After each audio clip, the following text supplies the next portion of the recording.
प्रणाम सभी लोग को। मैं वैद्य अरविंद पाठक आप सभी लोग का स्वागत करता हूं। आज का हमें फीमेल इनफर्टिलिटी का करना था, लेकिन आज मैं कुछ और टॉपिक पढ़ा रहा हूं। फीमेल इनफर्टिलिटी हम कल करेंगे। आप सबके सब भारत के सर्वश्रेष्ठ चिकित्सक लोग हैं, सभी को मैं प्रणाम करता हूं। कुछ नया पढ़ते हैं आज, क्योंकि आजकल क्या है ना कि दिवाली या कोई भी सीजन आ रहा है, फेस्टिवल आ रहा है। महाराष्ट्र में तो अभी इलेक्शन है, तो लोग बहुत ज्यादा दारू पी रहे हैं, अल्कोहल। उसके वजह से न्यूरोपैथी जो हो रहा है, नर्व्स खराब होते हैं। तो इसका हम आयुर्वेद में किस तरह से विचार करें, ये आज का बहुत ही बर्निंग टॉपिक है, इसलिए मैं ले रहा हूँ। फीमेल इनफर्टिलिटी हम कल करेंगे, ठीक है। और आप ना, आप लोगों का कुछ अनुभव है तो जरूर आप इस टॉपिक पे बताइएगा। अल्कोहलिक न्यूरोपैथी, एक मिनट मैं सेटिंग कर देता हूँ। अल्कोहलिक न्यूरोपैथी जो होता है, जो ज्यादा अल्कोहल पीने की वजह से नर्व्स को जो डैमेज कर देता है और नर्व्स डैमेज हो जाते हैं, उसको न्यूरोपैथी बोलते हैं। इसका कॉजेज क्या है कि अभी तो इस पे बहुत सारा तर्क होता है कि ये हुआ क्यों।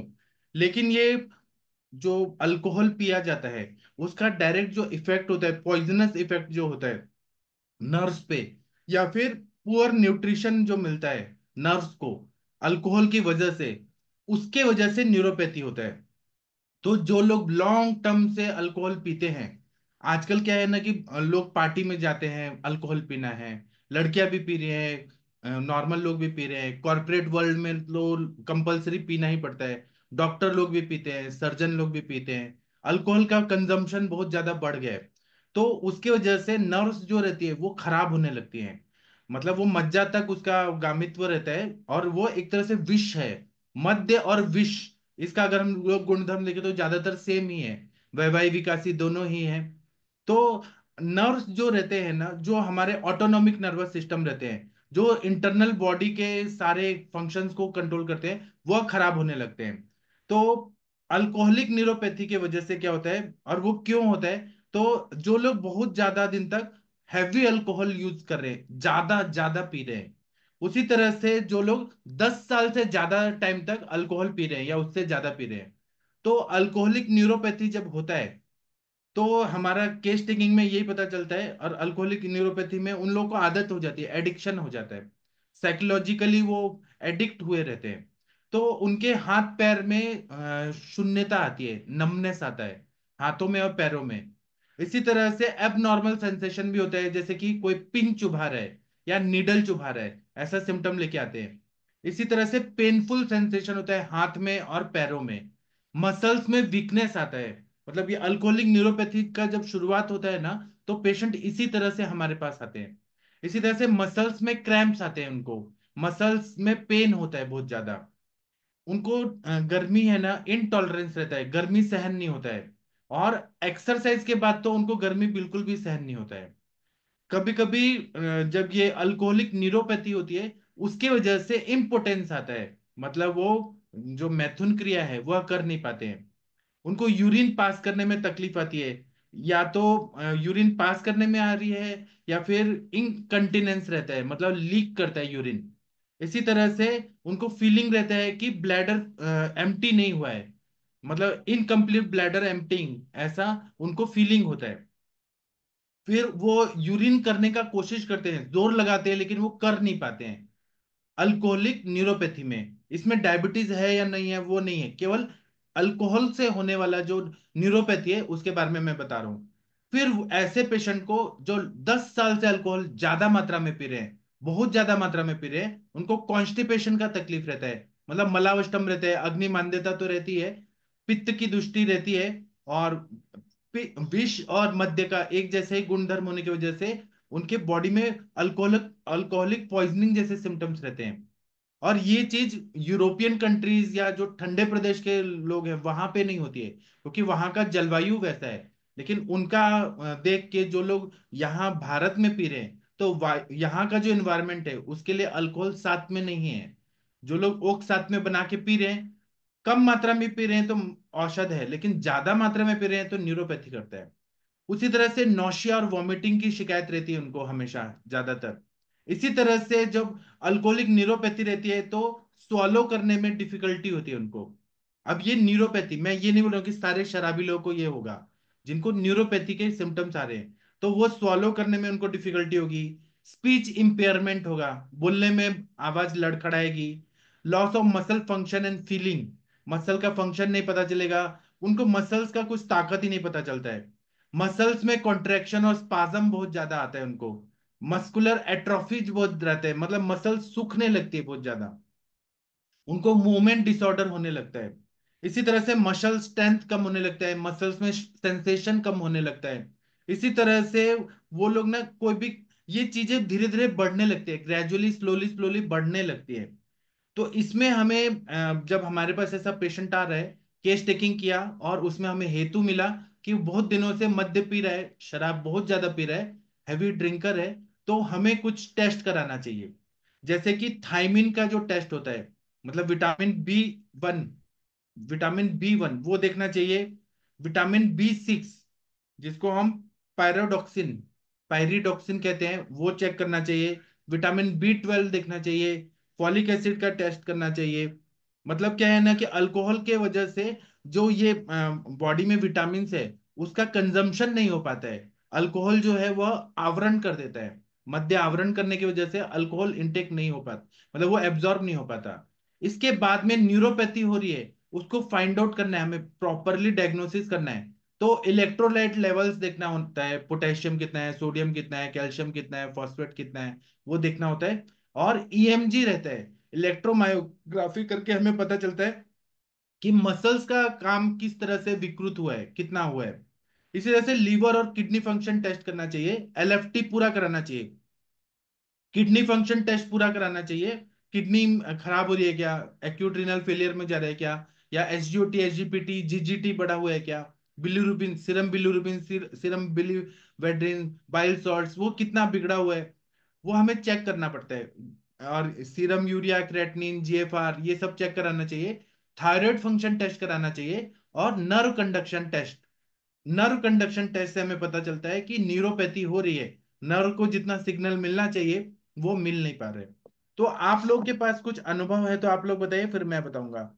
डॉक्टर कंचन मैडम जी, आप कुछ बोलना चाहेंगी इस टॉपिक पे? प्रणाम सर। बहुत अच्छा टॉपिक है सर ये।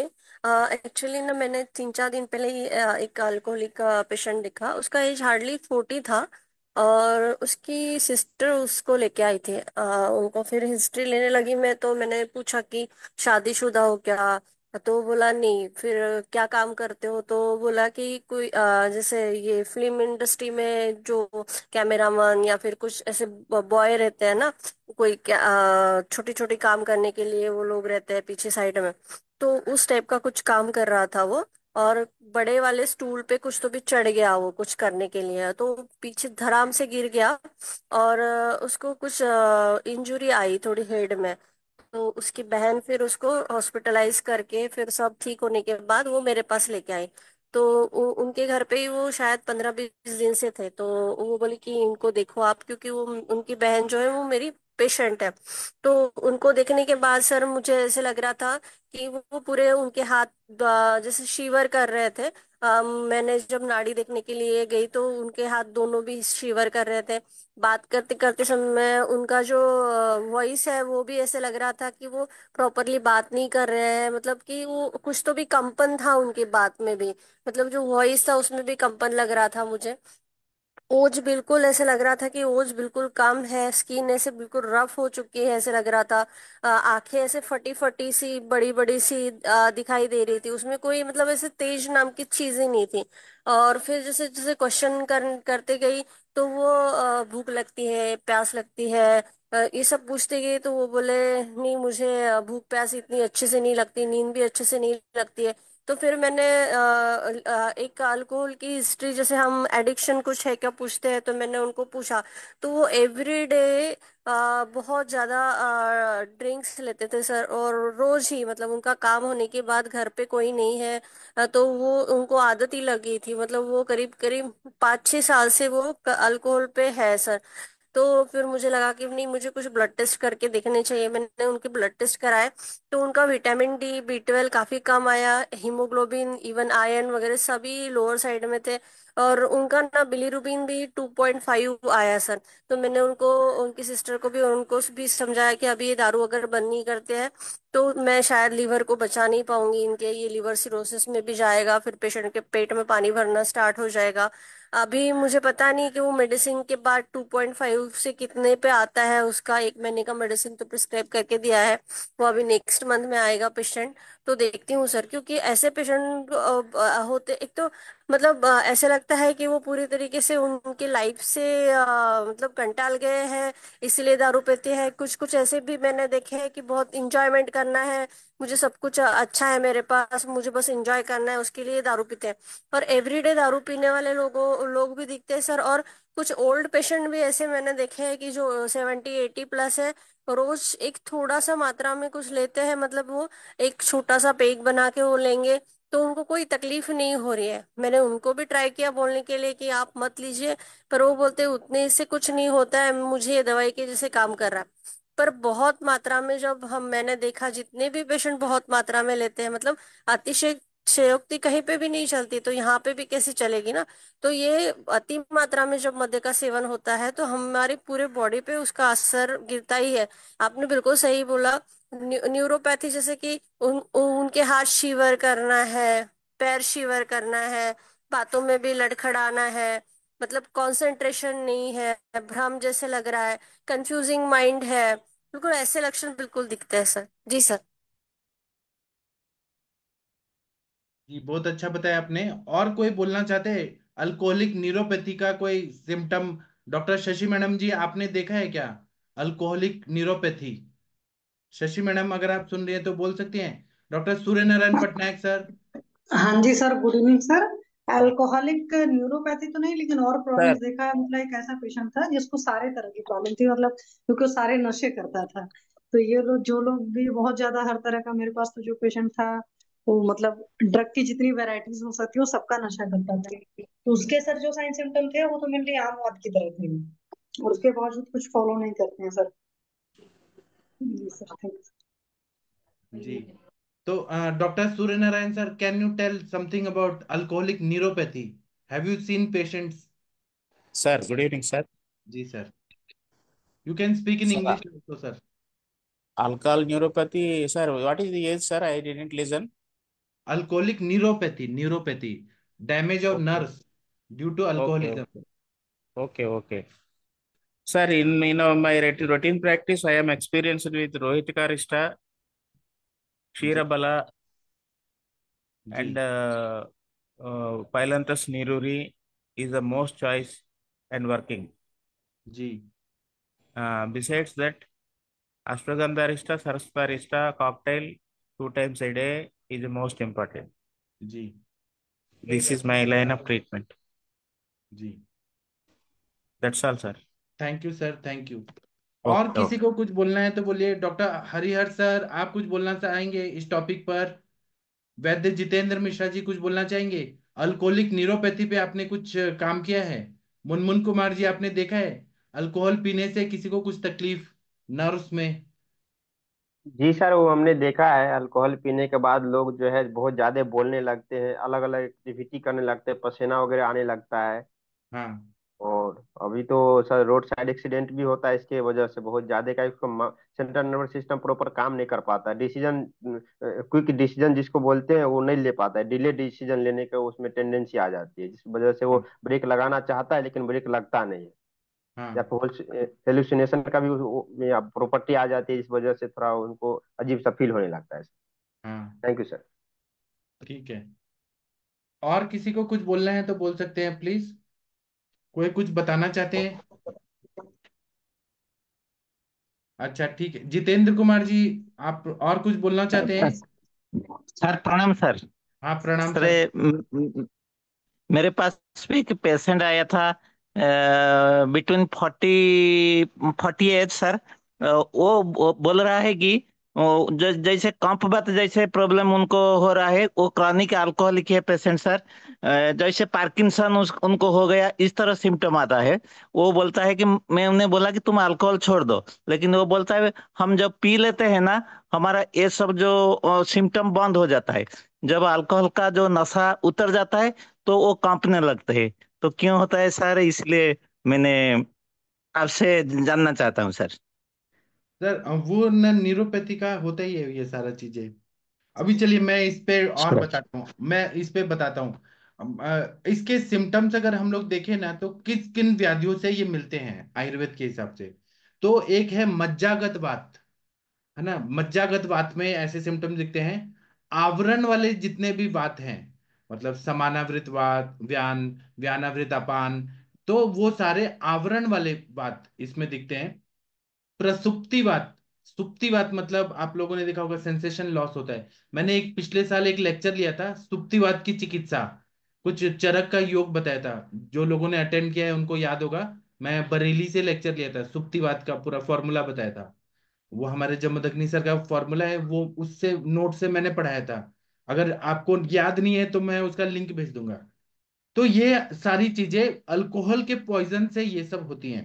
तो हमें ऐसी दवाइयां देनी है जो मदात्य की चिकित्सा, उसके बाद बॉडी में न्यूरोपैथी को ठीक करने वाली चिकित्सा। तो उसमें हम लोग क्या क्या दवाइयां देते हैं, मैं आज ना आप लोगों को चिकित्सा सिद्धांत तो बता रहा हूँ। मज्जागतवाद की चिकित्सा करना है, आवरणवाद की चिकित्सा करना है, प्रसुप्तिवाद की चिकित्सा करना है, मदात्य की चिकित्सा करना है। इसके साथ में कुछ रसायन काढ़े वगैरह देना है जो ब्रीहन करता है और नर्व्स को अच्छा करता है। जैसे कि विदार्यादि कषायम, विदारी जो है, विदार्यादि गण है वो बृहणीय गण में है, बृहण करता है। फिर महारासनादि कषायम, उसमें एरंड तेल डाल के देने से जो अल्कोहलिक न्यूरोपैथी है उसमें बहुत अच्छा फायदा होता है। धान्वंतर कषायम बहुत अच्छा फायदा होता है। दशमूल मेष श्रृंग्यादि कषायम, दशमूल मेष श्रृंग्यादि, कर्कट श्रृंगी आदि कषायम, ये मार्केट में मिलता है, साउथ की कंपनियां बनाती हैं। फिर भूनिम्बादि कषायम, ये अष्टांग हृदय कुष्ठ चिकित्सा में बताया है। भूनिम्बादि कषायम वो देने से बहुत अच्छा फायदा होता है। फिर कुछ बृहण चूर्ण देने से जो न्यूरोपैथी को ठीक करे, वात का शमन करे और मज्जा पे काम करे, मांस पे काम करे, तो अश्वगंधा चूर्ण देने से फायदा होता है। इसी तरह से नागबला नाम की वनस्पति है, उसका चूर्ण देने से फायदा होता है। 5-5 ग्राम दूध के साथ देने से बहुत अच्छा फायदा होता है। इसी तरह से मेहर जो चूर्ण है जितने भी, मतलब अगर डायबिटीज के तरफ जा रहे पेशेंट तो मेहांतक वटी या जो शुगर लेवल कम करे वैसे दवाइयां देना है। और शीरबला तेल, उसका अभ्यंग कराना है न्यूरोपैथी अगर हो रहा है तो। उसी तरह से सहचरादि आवर्ती वाले जो तेल हैं उसका बस्ती नस्य पीने के लिए दें। प्रसारण्यादि तेलम वो दें। पिण्याक तेलम, इससे अच्छा फायदा होता है।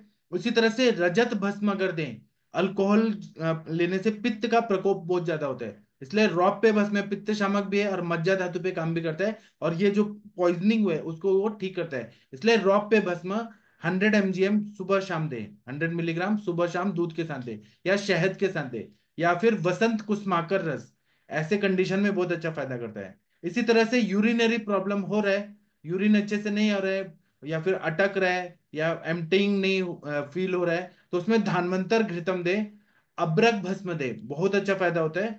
उसी तरह से सुकुमार लेहम, अगर डायबिटीज नहीं है तो सुकुमार लेहम से नित्य अनुलोमन नित्य विरेचन देने से बहुत अच्छा फायदा होता है। इसी तरह से उद्वर्तन करने से बहुत अच्छा फायदा होता है। Diabetic neuro sorry alcoholic neuropathy है, अल्कोहल की वजह से न्यूरोपैथी हो रहा है, तो एलादी चूर्ण जो है, इलादी गण के चूर्ण है उससे उद्वर्तन करना है। फिर आरक वदादी चूर्ण है उससे उद्वर्तन करना है, तो बहुत अच्छा न्यूरोपैथी में फायदा होता है। अगर कुछ निगलने में तकलीफ हो रही है तो उसमें हम लोग नयोपमम कषायम है, फिर भद्रदार्यादि कषायम है, द्राक्षादि कषायम है, मृद्विकादि कषायम है। तो यहाँ पे वो कषाय जब जाता है ना, तो वो यहाँ के जो ग्लॉसोफेरेंजियल नर्व है उसको बृहण करता है। ये सारे कषाय न्योपमम कषायम, भद्रदार्यादि कषायम, द्राक्षादि कषायम, मृद्विकादि कषायम। उसी तरह से कुछ गुलिका है, धन्वंतर गुलिका, कस्तूरी गुलिका, वायु गुलिका। ये जो भी मैं बता रहा हूँ मेरे आदरणीय गुरु जी के नोट से मैं बता रहा हूँ। इसी तरह से करचूर होता है, कपूर काचरी, करचूर चूर्ण और शीरबला तेल को मिक्स करके, और उससे जहां पर न्यूरोपैथी, जैसे हाथ में न्यूरोपैथी हो रही है, सेंसेशन लॉस हो रहा है, तो वहां पे करचूरादि चूर्ण और शीरबला तेल का ऐसे मसाज करना चाहिए, तो न्यूरोपैथी ठीक हो जाती है। इसी तरह से धानवंतर तेल का पीछू रखना चाहिए जहां पर ये हुआ है, या गले में स्वालो करने में तकलीफ रहे तो वहां पे सोते ऐसे पेशेंट को लिटा के और धानवंतर तेल को डिप करके कॉटन स्वैब यहाँ पे रख दे, पीछू रख दे, बहुत अच्छा फायदा होता है। जितना तेल एब्जॉर्ब होगा वहां पे वो वात का शमन होगा, बहुत अच्छा फायदा होगा। इसी तरह से कषाय की धारा करनी है गले में पूरा, जहां पे स्वॉलो करने में तकलीफ हो रहा है, इसलिए विदार आदि शीरपाक का अगर हम धारा गिराते हैं बहुत अच्छा फायदा होता है। और कंठ्यगण जो बताए हैं चरक संहिता में, कंठ्यगण के शीरपाक का हम लोग दूध में सिद्ध करके और उसका अगर धारा गिराएं बहुत अच्छा फायदा होता है। इसी तरह से अभ्यंग करना है, पूरा तेल का मालिश करना है, तो महामाश तेल है और कर्पूर तेल है, इसको मिक्स करके अगर हम लोग करें तो बहुत ही अच्छा, मतलब ये अनुभवजन्य है, मतलब जो लोगों ने प्रैक्टिस किया है और पहले के जमाने में भी अल्कोहल पीते थे, देसी दारू पीते थे, तो ये हमारे पारंपरिक गुरु जी का सब आया है जो अनुभवजन्य रिजल्ट ओरिएंटेड है। तो माश तेल, महामाश तेल और कर्पूर तेल का मिक्स करके अगर हम लोग अभ्यंग करते हैं तो न्यूरोपैथी ठीक हो जाता है जहां जहां पर हुआ है। इसी तरह से विदार्यादि कषायम, अगर बोलने में तकलीफ हो रही है या ये जो हो रहा है मतलब बोलने में मिनमिन गदगद ऐसे हो रहा है, बोल नहीं पा रहे ठीक से, तो विदार्यादि कषायम को 60-60 ml सुबह शाम अगर दें खाने के पहले तो बहुत अच्छा फायदा होता है। इसी तरह से सारस्वत चूर्ण खाने के लिए दें, बहुत अच्छा फायदा होता है। इसी तरह से इसमें अश्वगंधा रिष्ट दें, आसवरिष्ट देखें तो अश्वगंधा रिष्ट, सारस्वता रिष्ट, देवदारवा रिष्ट, बला रिष्ट, इससे बहुत अच्छा फायदा होता है। इसी तरह से कुष्मांड रसायन खाने से बहुत अच्छा फायदा होता है, या पेठा का मिठाई खाएं, बहुत अच्छा फायदा होता है। अश्वगंधा लेहम दे, ब्रह्म रसायन, जो लोग नॉनवेज खाते हैं वो अजामास रसायन का प्रयोग करें या अजामास घृत का प्रयोग करें, बहुत अच्छा फायदा होता है। और इसमें प्रतिसारण करना है, अगर मुंह में कोई भाग में ऐसा हो रहा है या ऊपर से हो रहा है तो प्रतिसारण करना है, शीरबला तेल, कवल गंडूश भी करना है और ऊपर से लगाना भी है, उससे बहुत अच्छा फायदा होता है। पुन्नाग तेलम, उससे बहुत अच्छा फायदा होता है। इसी तरह से अगर ट्रेमर्स आ रहे हैं ज्यादा अल्कोहल लेने से, ऐसे कंपन हो रहा है पेशेंट को, तो उसमें विदार्यदि कषायम, धानवंतर कषायम, फिर उसके बाद में कपि कच्छू का चूर्ण है, बहुत अच्छा नर्व्स पे काम करता है, अश्वगंधा चूर्ण का प्रयोग करें। विदार्यदि घृतम, कल्याणक घृतम, क्योंकि मन पे काम करना है, फिर शीर षटपल घृतम, महाकल्याण घृतम, महातिक्त घृतम जो मन पे काम करे, ब्राह्मी घृतम, सारस्वत घृतम। घृत कल्पना दे तो वो पित्त का भी शमन करता है और अल्कोहलिक neuropathy को भी करता है कम, और ट्रेमर्स को भी कम करता है। इसी तरह से गोक्षुरादि सर्पिर गुड़म करके एक दवाई आता है, वो देने से बहुत अच्छा फायदा होता है। अश्वगंधा रिष्टम, बला अश्वगंधा, लाक्षादि तेलम का अभ्यंग करें और उसी का बस्ती दें, बला अश्वगंधा लाक्षादि तेलम का। इसी तरह से शीर वाला तेलम का आवर्ती वाला तेल और नस्य बस्ती ये करें। और निम अमृता एरंड तेलम, सहचरादि तेलम, इसे और शिरो अभ्यंग करना है तो सहचरादि तेलम से करें। बस्ती करें तो द्विपंचमूलादि तेल का बस्ती दें, द्विपंचमूलादि मतलब दशमूल, द्विपंचमूल, दशमूल, लघु पंचमूल, बृहद पंचमूल, उसका तेल का बस्ती दें। सहचरादि तेल का नस्य दें, बहुत अच्छा फायदा होता है। नागबला रसायन, अश्वगंधा लेहम, तो ये अनुभवजन्य जो चिकित्सा है ना उसका प्रयोग करने से 100% फायदा होता है। आप लोग का कोई अनुभव है तो आप लोग जरूर बताइए। कंचन मैडम, आपने ऐसे पेशेंट ठीक किए हैं? अल्कोहलिक न्यूरोपैथी में क्या आप दवाई का सोचेंगी, बताइए मैम। जी सर। मैंने ऐसे तो नहीं बोलूंगी कि पूरे कंप्लीटली क्योर मैंने देखे पेशेंट, पर कुछ कुछ पेशेंट जो थे कि उनको खुद होके वो अल्कोहल की आदत छुड़वानी थी, तो उन्होंने खुद भी ट्राई किया, मैंने भी ट्राई किया, तो मैं सफल रही उसमें। पर कुछ ऐसे पेशेंट होते हैं कि सर उनका उनके मन पे ही ताबा नहीं होता है, मतलब वो कंट्रोल ही नहीं कर पाते हैं, तो मैं कितना भी बोलूँ तो भी वो छोड़ते नहीं है। तो ऐसे पेशेंट को शायद मैं नहीं बचा पाई, या फिर मैं नहीं बोल पाऊंगी कि मैं उनको ठीक कर पाई हूँ पूरी तरीके से।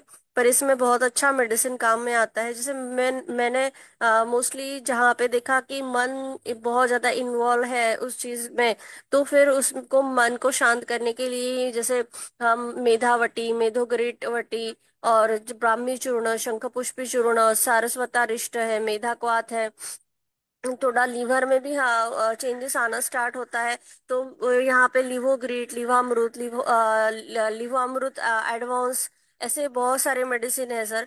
और जैसे इसमें बहुत अच्छा काम करता है मोती पिष्टी रजत भस्म भी बहुत अच्छा काम करता है। थोड़ा सा पित्त क्षमन के लिए हमें सोचना ही पड़ता है, मतलब यहाँ पे वायु और पित्त की संप्राप्ति दिखती है मोस्ट ऑफ टाइम। तो यहाँ पे हमें थोड़ा पित्त शामक हम सोचते हैं, तो उसे थोड़ा आंवला मुरब्बा है, इस टाइप से भी हम थोड़ा खाने में उसका डाइट में थोड़े चेंजेस करने पड़ते हैं। हमें उसको नित्य विरेचन देना पड़ता है, तो नित्य विरेचन के लिए बहुत बार मैं त्रिफला चूर्ण उदरकल्प चूर्ण इस टाइप की चूर्ण यूज करती हूँ। इसमें स्वर्णवाक्षिक भस्म भी बहुत अच्छे से काम करता है। और यहाँ पे जहरा मोहरा पिष्टी भी बहुत अच्छे से काम करता है। और उसे सबसे पहले तो प्राणायाम योगा वगैरह सब बता के डाइट में क्या क्या चेंजेस करने हैं वो बता के पूरी ट्रीटमेंट की जाती है। पेशेंट सुनने वाला होगा ना तो वो जरूर सुन के बिल्कुल अपने को खुद को ठीक करने की कोशिश में लग जाता है। पर बहुत बार पेशेंट ऐसे भी रहते हैं कि नहीं, उनको बस अभी कितना भी हो गया कुछ भी हो गया, उनका मतलब जो बिलीरुबिन लेवल है वो हाई भी गया, मतलब वो लिवर सिरोसिस में भी जाने वाला है पेशेंट, तो भी वो सुनते नहीं है। बस फिर बहुत ज्यादा होने के बाद उनको लगता है कि अभी कोई ना कोई मुझे बचा ले। पर ऐसे टाइम पे शायद हम भी बहुत कुछ नहीं कर पाते हैं। तो पेशेंट ने एटलीस्ट मतलब ये प्रॉब्लम सर अल्कोहल का तो अभी छोटे छोटे कॉलेज गोइंग बच्चों में भी दिख रहा है। बहुत एडिक्ट हो जाते हैं क्योंकि घर से दूर रहते हैं पहली बार। ऐसे लगता है कि हम छूट गए हैं घर से, तो थोड़ा सा एक रिस्पॉन्सिबिलिटी भी नहीं है, बस पढ़ना है, पैसे हाथ में मिल रहे हैं, मजे करना है। यहाँ पे मैं जब सुबह मरीन ड्राइव जाती हूँ तो मुझे बहुत सारे मतलब बच्चे 5:30 6 बजे ऐसे मतलब बॉटल्स लेके बैठे रहते हैं, शायद वो रात रात भर वहां पे ही बैठे रहते हैं। जैसे मतलब इतना बुरा लगता है ना, उतना इतने छोटे छोटे बच्चे रहते हैं, मतलब मैं बोलूंगी फर्स्ट ईयर सेकेंड ईयर में जब आते हैं तो हार्डली 17 18 साल की उनकी उम्र होती है, वहां से ही स्टार्ट हो जाते हैं वो। हाथ में बिल्कुल लड़कियों के हाथ में भी ड्रिंक्स रहती है, हाथ में उनके एक हाथ में स्मोकिंग करने के लिए सिगरेट रहती है। मतलब इतना बुरा लगता है सबको देख के कि हम मुझे तो लगता है कि अच्छा हुआ कि मैं ये जनरेशन में नहीं पैदा हुई, मैं थोड़ा सा पहले पैदा हुई हूँ तो थोड़ा माँ बाप का एक डर था। कॉलेज भी जाते थे तो अच्छे कपड़े पहनना सब एक मतलब जो हमारे पे संस्कार थे वो बहुत ही अलग थे। आजकल के बच्चे बिल्कुल भी मतलब ऐसे लगता है सुनने वाले भी नहीं है, क्योंकि उनके सामने उनको लगता है कि नहीं ये बड़े लोग एक्टर्स लोग या फिर थोड़े से हाई सोसाइटी वाले लोग करते हैं सब ये एडिक्शन, तो हम भी क्यों ना करके देखें। पर हम भी क्यों ना करके देखें देखने में वो क्या करते हैं ना, फिर वो एडिक्ट हो जाते हैं। बस एक टाइम चखना उनके लिए उतना इनफ नहीं होता है, उनको लगता है ये चीज हम बार बार करके देखें फिर। और बार बार के चक्कर में वो एडिक्ट होने की वजह से फिर बहुत बार उनकी लाइफ भी गंवा बैठते हैं। जी सर। हाँ, बहुत अच्छा बताया आपने मैम। इस टॉपिक पे बाकी लोग कुछ बोलना चाहते हैं? Doctor Harish Batra sir, doctor Manjunath ji कुछ बोलना चाहते हैं? डॉक्टर प्रदीप सर कुछ बोलना चाहते हैं? हरिहर सर, महेंद्र सर, किसी को कुछ बोलना है? शशि मैम। हाँ, सर महेंद्र मेरे सर। का हाँ। अभी उसका ट्रीटमेंट भी चल रहा है। हाँ। उसके एसजीपीटी उसके 197 और एक 190 था। हाँ। और उसको मैंने शतावरी और साथ में गिलोय और लघु मालवीय वसंत ये दिया। और इसके अलावा नवायस लो, ताप्याजी लो, और उस तरह का वो मैं गुरुचि सत्व, स्वर्ण माक्षिक और ये इसमें योग बना के ये दिया। तो उसको अभी करीबन ये मानो शराब उसने बिल्कुल छोड़ दी है फिलहाल। और दूध का उसको उपयोग में मैक्सिमम करा रहा हूँ। उसको दूध से दिया है मैंने ये यशद और शतावरी और गुरुचि सत्व को भी। और हम्म। उसके अब बिल्कुल आराम है। और वो करीब करीब उसका मैं जो पीलापन था बिल्कुल खत्म हो गया। उसका जो लेटरिन सफेद आ रही थी वो खत्म हो गई। एक पेशेंट जरूर इधर एक बिगड़ा था, उसकी तो लीवर से ज्यादा हो गया, उसकी किडनी वगैरह में भी डैमेज आ गया था। वो तो जयपुर पहुंच गया एसएमएस में। उसकी तो स्थिति ज्यादा खराब है, पता नहीं क्या हुआ था उसके। लीवर भी खराब हो गया उसका और किडनी भी खराब हो गई उसकी। जी, ठीक है। और डॉक्टर ये कौन, डॉक्टर महाजन सर, आप कुछ बोलना चाहेंगे इस टॉपिक पे? आपका कोई अनुभव है अल्कोहलिक न्यूरोपैथी पे? कुछ पेशेंट देखे हैं आपने? या डॉक्टर सुरेंद्र शर्मा जी? नहीं। शशि मैम कुछ बोलना चाहती हैं तो बोलिए। नहीं तो मैं ना अभी सेशन बंद करता हूँ। ये छोटा सा टॉपिक था, छोटा नहीं है, ऐसे बड़ा है, लेकिन मैं अभी बंद करता हूँ। अब हम 9 बजे मिलेंगे और सुनिए, मैं आप लोगों से ये बात कहना चाहता हूँ कि मैंने आज 12 लोगों को वो विरेचन वटी गिफ्ट भेजा है। तो ग्रुप में देखिए, उसमें मैंने ये नाम के साथ भेजा है। तो आप लोग ट्रैकिंग नंबर ले लीजिए उसमें से, और फिर ट्रैक करते रहिए, आपको मिल जाएगा, कल या परसों मिल जाएगा। ठीक है। तो मैं अभी सेशन में, और जो लोगों को मैं आज नहीं भेज पाया उनसे मैं क्षमा प्रार्थी, उनको मैं कल भेजूंगा। और डॉक्टर हरिहर सर का एड्रेस नहीं है। हरिहर सर, आप एड्रेस नहीं देंगे तो मैं कैसे भेजूं सर? विरेचन वटी मैंने थोड़ा थोड़ा भी भेजा है, फिर आप लोगों को रिजल्ट आएगा तो और भेजने वाला हूँ। ठीक है। तो अभी कंचन मैडम को भी भेजा है, शशि मैम को भी भेजा है। तो हरिहर भेज सर, दूंगा आपका सर। एड्रेस मेरे पास नहीं है अभी। नहीं सर, भेजूंगा, वही एड्रेस है, लेकिन आप भूल गए होगे। कोडिनार का मुझे एड्रेस भेजिए, फिर मैं कल भेज दूंगा आपको। ठीक असली सर। में ये ऐसे गिफ्ट नहीं है, मैं आप लोगों से विरेचन दिलवाना चाहता हूँ आपके पेशेंट लोगों को। तो वो विरेचन होगा तो उनको मतलब बीमारी निकल जाएगा। मैं चाहता हूँ कि आप लोगों के हाथ से कुछ अच्छा पुण्य काम हो, उसका पुण्य मुझे भी मिलेगा। ठीक है। मैं कुछ खाने का मिठाई नहीं भेज रहा हूँ, मैं ट्रीटमेंट के लिए कुछ भेज रहा हूँ। आपके हाथ से करवाना है वो चीज। ठीक है। तो मैं कल भेजूंगा आपको, सर एड्रेस दे दीजिएगा। और मैं अभी सेशन बंद करता हूँ। थैंक यू, प्रणाम सभी लोगों को। फिर 9 बजे मिलते हैं हम। प्रणाम। थैंक यू, प्रणाम सर।